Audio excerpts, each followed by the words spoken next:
नमस्कार, आर्य न्यूज देख रहे हैं आप। मैं हूं आपके साथ पल्लवी सिंह। मध्य प्रदेश और छत्तीसगढ़ की खबरों पर नजर डालेंगे। किसानों की अब तकदीर बदलने के लिए मध्य प्रदेश की शिवराज सरकार ने एक बड़ा फैसला लिया है। आपको बता दें, शिवराज सिंह चौहान सरकार ने 5,90,000 हेक्टेयर भूमि की सिंचाई के लिए 27,000 करोड़ की 12 परियोजनाओं को मंजूरी दे दी है। इसी के साथ ही अब मध्य प्रदेश में नर्मदा घाटी की 26,000 घाटी जो है 26,716 करोड़ रुपए की लागत से 12 सिंचाई परियोजनाओं पर काम शुरू हो जाएगा। इन परियोजनाओं के पूरा होने पर लगभग 5,90,000 हेक्टेयर क्षेत्र में सिंचाई सुविधा उपलब्ध होगी। गौरतलब है कि प्रथम चरण में अप्रैल 2022 में नर्मदा घाटी विकास प्राधिकरण की 7, द्वितीय चरण में अगस्त की प्राधिकरण की ही 2 और जल संसाधन विभाग की 3 परियोजनाओं समेत कुल 5 परियोजनाओं के लिए निविदा आमंत्रित की जाएगी। इन सभी परियोजनाओं के क्रियान्वयन से मध्य प्रदेश के जो हिस्से हैं 3.50 MAF नर्मदा जल का उपयोग सुनिश्चित होगा। नर्मदा घाटी के सभी कार्य पूरे होने के बाद अब नर्मदा घाटी विकास और जल संसाधन विभाग की परियोजनाओं से प्राइवेट पंपिंग समेत लगभग 38 लाख हेक्टेयर में सिंचाई हो सकेगी। साथ ही 18.25 MAF जल का उपयोग भी होगा।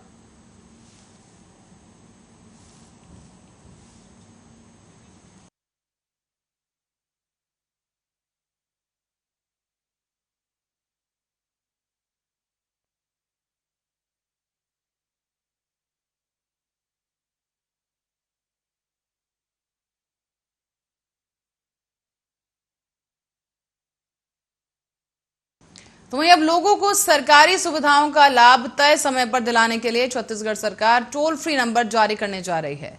राज्य के नागरिक लाभ उठाने में समस्या आने पर अब सीधे शिकायत कर सकेंगे।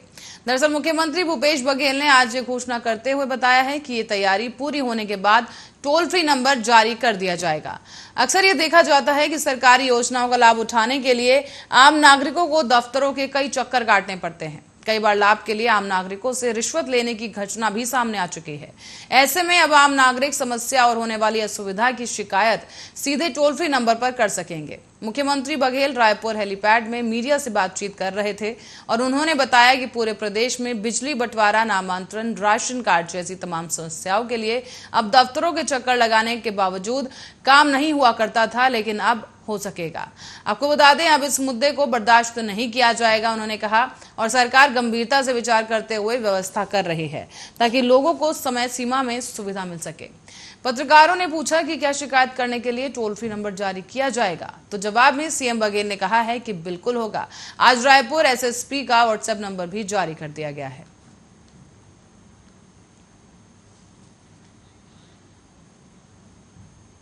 तो वहीं छत्तीसगढ़ में मनरेगा मजदूरों के लिए अब एक अच्छी खबर सामने आई है, जहां मनरेगा मजदूरों को रोजाना मजदूरी के लिए अब 204 रुपए मिला करेंगे।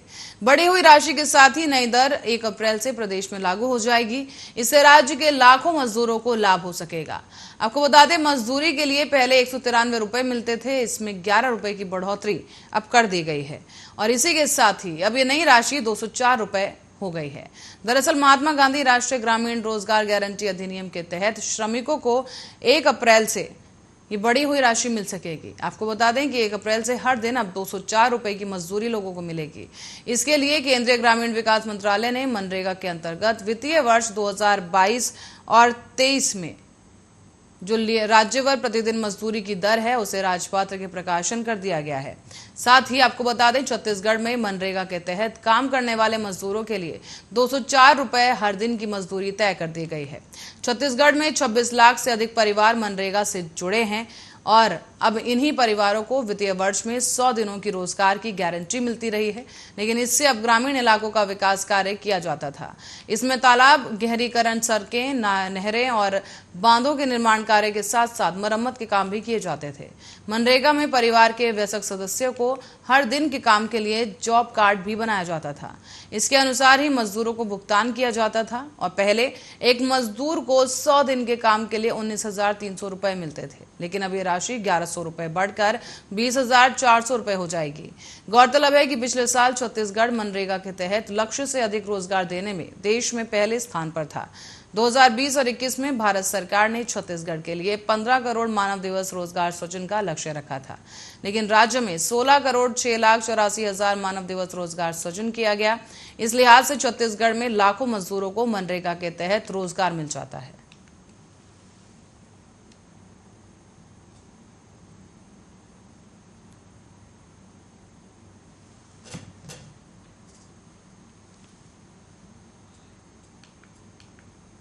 तो वहीं अब भारत स्टार्टअप के मामले में उभरता हुआ देश माना जाने लगा है और देश में स्टार्टअप को लेकर सरकार की तरफ से न सिर्फ विशेष नीतियां तैयार की जा रही हैं, बल्कि युवाओं को प्रोत्साहन भी दिया जा रहा है। इसी के मद्देनजर अब मध्य प्रदेश सरकार ने युवाओं को प्रोत्साहित करने की मुहिम चलाई है और मुख्यमंत्री शिवराज सिंह चौहान जबलपुर में युवा संवाद कार्यक्रम में विश्वविद्यालयों के छात्रों के साथ वर्चुअल संवाद करेंगे। साथ ही स्टार्टअप के लिए सीड मनी का भी वितरण किया जाएगा। ये कार्यक्रम 6 अप्रैल को होने जा रहा है और इस संवाद में करीब 1300 विश्वविद्यालयों और कॉलेजों से 16.5 लाख से ज्यादा छात्र हिस्सा लेंगे। इस कार्यक्रम को लेकर मध्य प्रदेश के उच्च शिक्षा मंत्री ने जानकारी दी है कि इस कार्यक्रम के लिए ऑनलाइन रजिस्ट्रेशन की सुविधा दी गई है। उच्च शिक्षा विभाग पहली बार वर्चुअल माध्यम से बड़ी संख्या में विद्यार्थियों को जोड़कर यह कार्यक्रम कर रहा है। इस दौरान सीएम शिवराज सिंह चौहान विवेकानंद करियर मार्गदर्शन प्रकोष्ठ के प्रशिक्षण कार्यक्रम का भी शुभारंभ करेंगे। इस कार्यक्रम के जरिए राष्ट्रीय शिक्षा नीति 2020 की बुकलेट नई शिक्षा नई उड़ान और स्वामी विवेकानंद करियर मार्गदर्शन योजना की पत्रिका उत्कर्ष का विमोचन किया जाएगा। इसके अलावा खास बात यह रहेगी कि इस कार्यक्रम के दौरान सीएम शिवराज सिंह चौहान स्टार्टअप को प्रोत्साहित करने के लिए युवा छात्रों को सीड मनी का वितरण करेंगे। कार्यक्रम स्थल पर 18 विश्वविद्यालयों की तरफ से प्रदर्शनी स्टॉल भी लगाए जाएंगे। इस प्रदर्शनी में डिजिटल टीचिंग, ई कंटेंट समेत कई ऑनलाइन सिलेबस की लिए जानकारी दी जाएगी।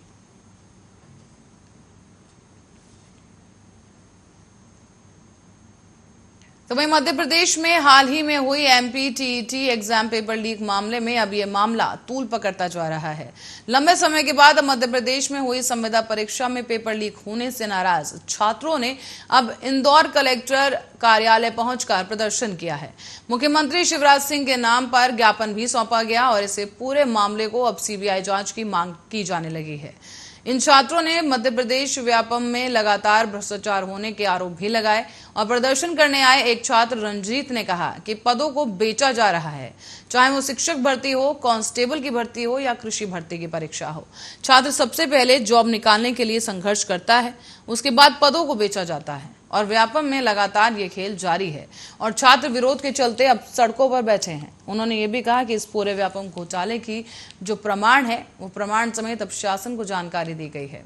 बावजूद इस पर किसी भी तरह की कार्रवाई नहीं की गई और इससे अब प्रदेश में छात्रों में नाराजगी व्याप्त हो चुकी है। रंजीत ने यह भी कहा कि हाल ही में हुई एमपी टीईटी व्यापम परीक्षा में पेपर लीक में लक्ष्मण सिंह का नाम सामने आया था। इसके बाद भी सरकार स्वीकार करने को तैयार नहीं है कि इसमें भ्रष्टाचार हुआ है। तो वहीं कांस्टेबल परीक्षा में कुछ लोगों को पहले क्वालिफाई किया गया था और उसके बाद दूसरी बार में उन्हें डिस्क्वालीफाई कर दिया गया। उसमें जो सेम नंबर पर क्वालिफाई हो रहा है वो कोई अनक्वालिफाइड है। दलाल लगातार पदों को बेचने का काम कर रहे हैं। उन्होंने ये भी कहा कि वो शिक्षा को एक व्यापार बनाने वाले लोगों पर कार्रवाई के लिए यहां पहुंचे हैं। प्रदर्शनी कर रहे छात्रों को लगातार कलेक्टर कार्यालय के सामने प्रदर्शन करते देखा गया। साथ ही उन्होंने सीएम शिवराज सिंह चौहान के नाम पर ज्ञापन सौंपकर इस मामले की सीबीआई जांच करने की मांग की। उन्होंने कहा है कि इस व्यापम में भ्रष्टाचार के मध्य प्रदेश के बेरोजगार युवाओं के भविष्य को चौपट कर दिया गया है। प्रदेश की प्रतिभाओं को बर्बाद किया जा रहा है और ये सब बंद किया जाए और एक नया स्वतंत्र तंत्र खड़ा किया जाए और ताकि निष्पक्ष तरीके से भर्तियां हो सकें।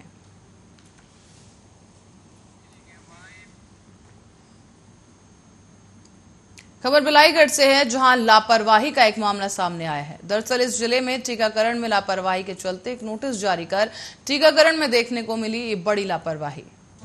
बड़ी खबर इस वक्त की आपको बता दें, बिलाईगढ़ से ये खबर सामने आई है, जहां पर आपको बता दें कि लापरवाही के चलते एक नोटिस जारी किया गया है, जिसके तहत इस लापरवाही को उजागर किया गया। आपको बताते चले कि टीकाकरण में ये लापरवाही देखने को मिली है और इसी के तहत एक नोटिस जारी किया गया है। आपको बता दें कि टीकाकरण में ये गंभीर लापरवाही है, जहां पिछले साल मई में हुई थी ये लापरवाही और एक महिला की मौत हो गई थी, जिसके बाद मार्च में कोविशील्ड उसे लगनी थी और दूसरी डोज वेरीफायर गजानंद खूंटे को कारण बताओ नोटिस जारी किया गया है। साथ ही 24 घंटे के अंदर ही स्पष्टीकरण देने के भी निर्देश जारी किए गए हैं। बड़ी खबर इस वक्त की आपको बता दें बिलाईगढ़ से, 24 घंटे के अंदर अब स्पष्टीकरण देने के निर्देश दिए गए। ये कोरोना का टीकाकरण मामले में बड़ी कार्रवाई सामने आई है इस वक्त की, जहां बिलाईगढ़ में लापरवाही का मामला सामने आया था। इस पर अब कारण बताओ नोटिस जारी किया गया है। टीकाकरण में लापरवाही के चलते ये नोटिस जारी किया गया है, जहां आपको बता दें कि टीकाकरण में गंभीर लापरवाही देखने को मिली है, जिसकी वजह से एक महिला की मौत हो गई। दरअसल पिछले साल मई में इस महिला की मौत हुई थी, जिस पर यह लापरवाही है। बढ़ते अगली खबर की ओर। मुस्लिम युवक द्वारा एक घर में प्रधानमंत्री नरेंद्र मोदी की तस्वीर लगाने के मामले में एक नया मोड़ आ गया है। दरअसल इंदौर पुलिस की जांच रिपोर्ट में पीड़ित यूसुफ और मकान मालिक शरीफ मंसूरी के बीच किराए का विवाद सामने आया है। दरअसल मामला मंगलवार को होने वाली जनसुनवाई में उजागर हुआ था।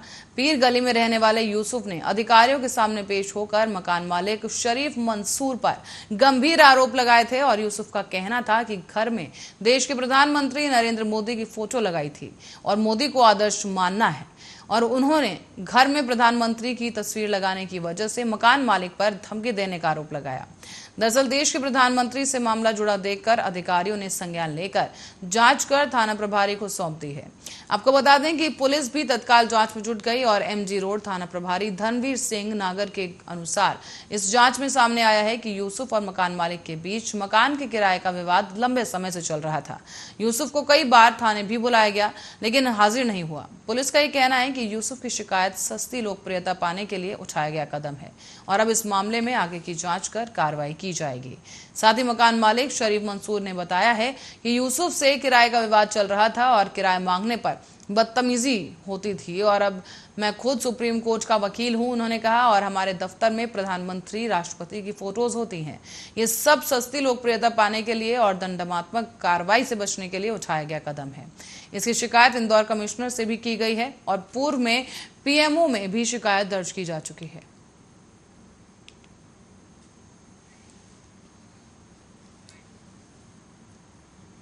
और खबर है बिलाईगढ़ से, जहां पुलिस के हाथ एक बड़ी सफलता लगी है। पुलिस ने 32 लीटर अवैध कच्ची महुआ शराब के साथ एक आरोपी को गिरफ्तार कर लिया है।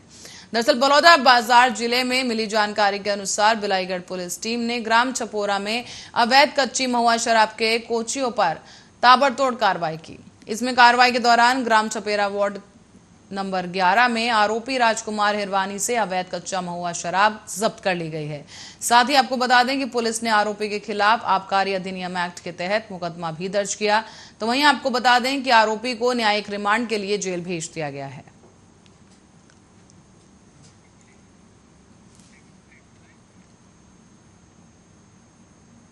और मध्य प्रदेश के रीवा जिले के सर्किट हाउस में शराब पिलाकर एक किशोरी से रेप करने के बाद फरार आरोपी महंत सीताराम उर्फ समर्थ त्रिपाठी को सिंगरौली से गिरफ्तार कर लिया गया है।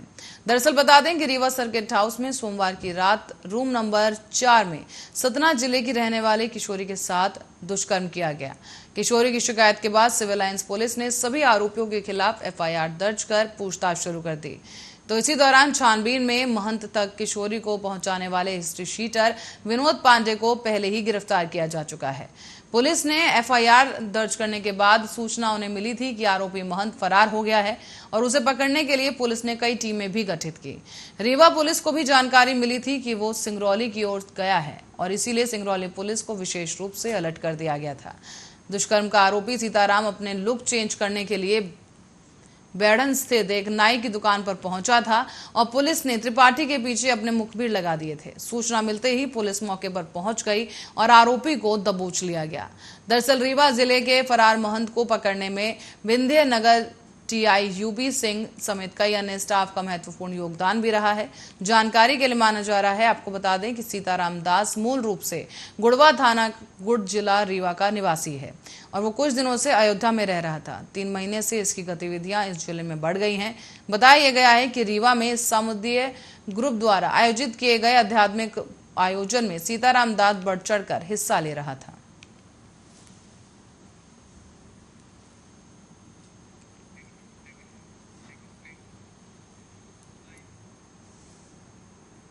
और आईपीएल 2022 का आगाज 26 मार्च को हो चुका है और यहां पर इस बार आईपीएल में 8 टीमों की जगह 10 टीमें ट्रॉफी के लिए पूरा जोर लगाती नजर आएंगी।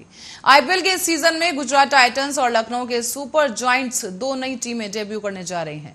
आइए एक नजर डालते हैं उन चीजों पर जो आईपीएल 2022 को पहले से ज्यादा बड़ा और बेहतर बनाएंगी। देखिए हमारी खास रिपोर्ट।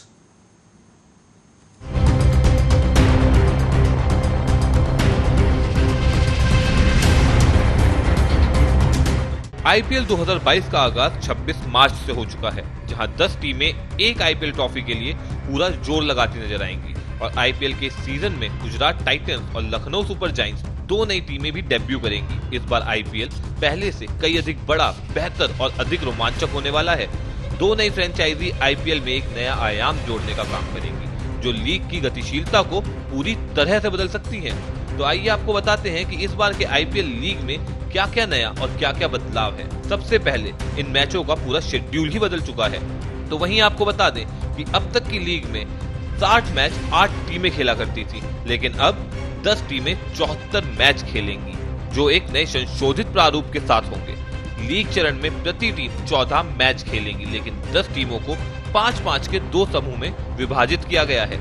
2022 के आईपीएल टूर्नामेंट के लीग चरण के दौरान अपनी 10 टीमों को वीरता देगा और उन्हें 2 वर्चुअल समूह में रखेगा। यह नियम इस बात पर आधारित होता है कि किसी टीम ने कितनी बार आईपीएल जीता या फाइनल में जगह बनाई है। नया प्रारूप फ्रेंचाइजी के लिए चीजों को काफी हद तक बदल देगा, जिससे उन्हें अपने विरोधियों के खिलाफ नई मैच योजनाओं और विचारों को अपनाने के लिए मजबूर होना पड़ेगा। और दूसरा, इस बार कुछ नए नियम भी बनाए गए हैं। आईपीएल 2022 में डीआरएस, टीमों के लिए कोविड-19 के नियम, सुपर ओवर और नए पेश किए गए एमसीसी कानूनों के संबंध में कुछ बड़े नियमों में परिवर्तन भी देखने को मिलेंगे। कोरोना को कुछ महीने पहले की तुलना में इस समय भारत में खतरा कम है, लेकिन किसी भी तरह के वायरस के कारण प्लेइंग 11 को मैदान में उतरने में असमर्थता के नियम में बदलाव होगा। बीसीसीआई ने कहा है कि अगर खेल का पुनर्निर्धारण संभव नहीं है तो मामला तकनीकी समिति को भेजा जाएगा। प्लेइंग 11 के लिए कम से कम 7 भारतीय होने चाहिए और एक क्षेत्र रक्षक में 12 से कम खिलाड़ी उपलब्ध होने के बाद ही किसी भी मैच में संख्या कम होने पर टीम को मैदान में उतरने में असमर्थ माना जाएगा। बीसीसीआई अपने विवेक पर प्रयास करेगा कि सीजन के लिए मैच को पुनर्निर्धारित करे। यदि यह संभव नहीं है तो इस मुद्दे को आईपीएल तकनीकी समिति को भेजा जाएगा। खेलने की स्थिति में एक और अतिरिक्त डीआरएस की संख्या में 1 से 2 की वृद्धि है।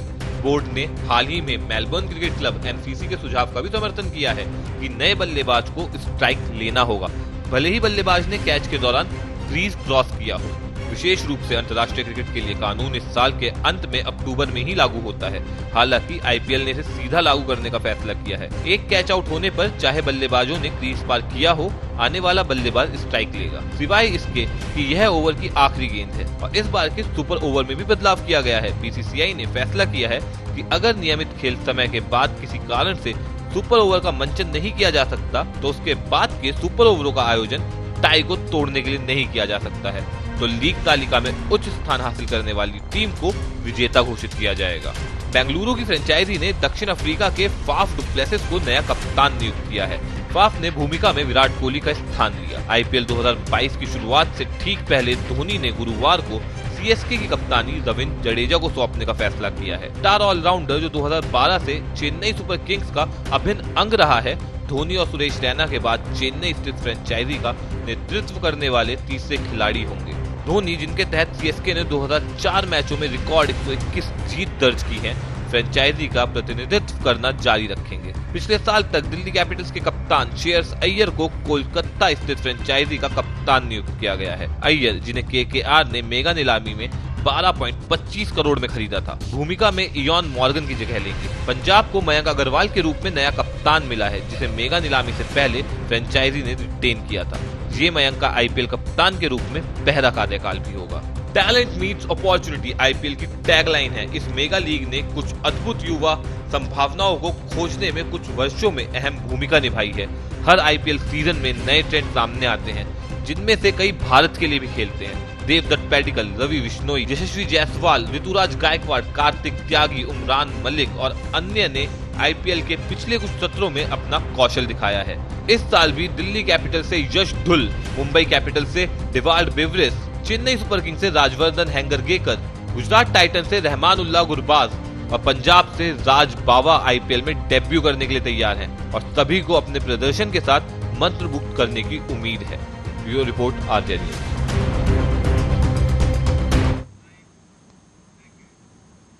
और आईपीएल यानी कि इंडियन प्रीमियर लीग साल 2008 से शुरू हुआ और ये लीग हर गुजरते साल के साथ आगे बढ़ता जा रहा है। दुनिया भर के क्रिकेटर्स आईपीएल का हिस्सा बनने के लिए कड़ी मेहनत भी कर रहे हैं। ऐसे भी कई खिलाड़ी हैं जो मैदान पर अपना हुनर दिखाने के बावजूद कहीं गुम हो गए हैं। ये सितारे क्या कर रहे हैं, अब किस हालत में हैं, ये किसी को नहीं पता। आइए कुछ गुम हुए आईपीएल खिलाड़ियों पर एक नजर डालते हैं हमारी इस खास रिपोर्ट में।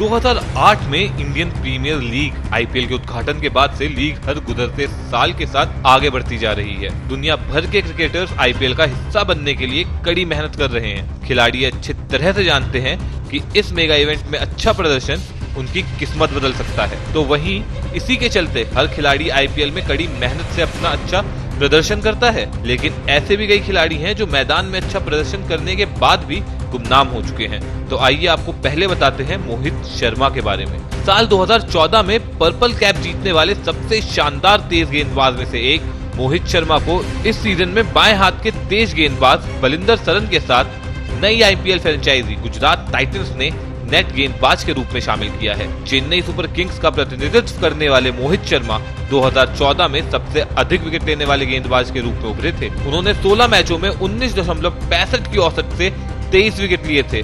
हालांकि इस बार मोहित शर्मा को आईपीएल 2022 की मेगा नीलामी में कोई खरीदार नहीं मिला। हरियाणा के क्रिकेटर किंग्स 11 पंजाब में जाने से पहले 2013 से 2015 तक सीएसके के साथ थे, जहां उन्होंने टीम की ओर से 2016 से 2018 तक आईपीएल खेला था। उन्होंने 2019 में सीएसके में वापसी की। कुल मिलाकर मोहित शर्मा के पास 86 आईपीएल मैचों में 92 विकेट हैं। मोहित शर्मा, जिन्होंने 26 वनडे और 8 टी20 मैच खेले हैं, वे भारतीय टीम का हिस्सा थे, जिन्होंने बांग्लादेश में 2014 आईसीसी वर्ल्ड टी20 फाइनल में जगह बनाई और 2015 वर्ल्ड कप के सेमीफाइनल में ऑस्ट्रेलिया और न्यूजीलैंड की सह मेजबानी की। वहीं शर्मा अब गुजरात टाइटंस में नेट बॉलर की नौकरी कर रहे हैं। और इसी सिलसिले में दूसरा नाम है मनप्रीत गोनी। पंजाब के इस तेज गेंदबाज ने 2008 में आईपीएल के उद्घाटन सत्र में सीएसके के लिए अपने प्रदर्शन से सभी को प्रभावित किया था। गोनी ने 2008 में कुछ मजबूत प्रदर्शन के आधार पर राष्ट्रीय टीम में जगह बनाई, लेकिन सिर्फ उन्हें हांगकांग और बांग्लादेश के खिलाफ खेलने को मिला। वह हैदराबाद डेक्कन चार्जर्स, किंग्स 11 पंजाब और मुंबई इंडियंस के लिए भी खेले, लेकिन 2008 में सीएसके की टीम में दिए गए अपने प्रदर्शन को दोहरा नहीं पाए।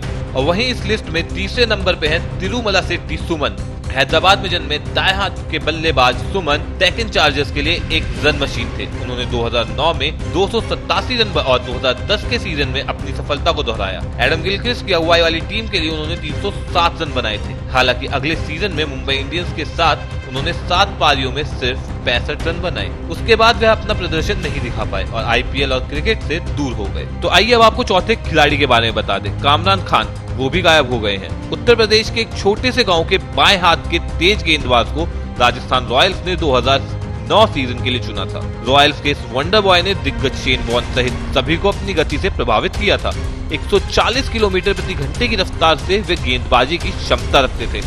कामरान खान ने 2011 में पुणे टीम में जाने से पहले 2010 तक राजस्थान रॉयल्स के साथ खेला। उत्तर प्रदेश के तेज गेंदबाज अपनी क्रिकेट प्रतिभा के लिए रातों रात सुर्खियों में आ गए थे, लेकिन सुर्खियों को बटोरने के बाद वह अपना प्रदर्शन नहीं बिखेर पाए और क्रिकेट से दूर होते चले गए। और वहीं इन नामों के अलावा और भी कई खिलाड़ी हैं जो गुमनाम हो रखे हैं, उनके बारे में भी आपको बता दें। स्वप्निल अस्नोदकर, जो आईपीएल में अपनी उपस्थिति दर्ज कराने वाले गोवा के पहले क्रिकेटर थे।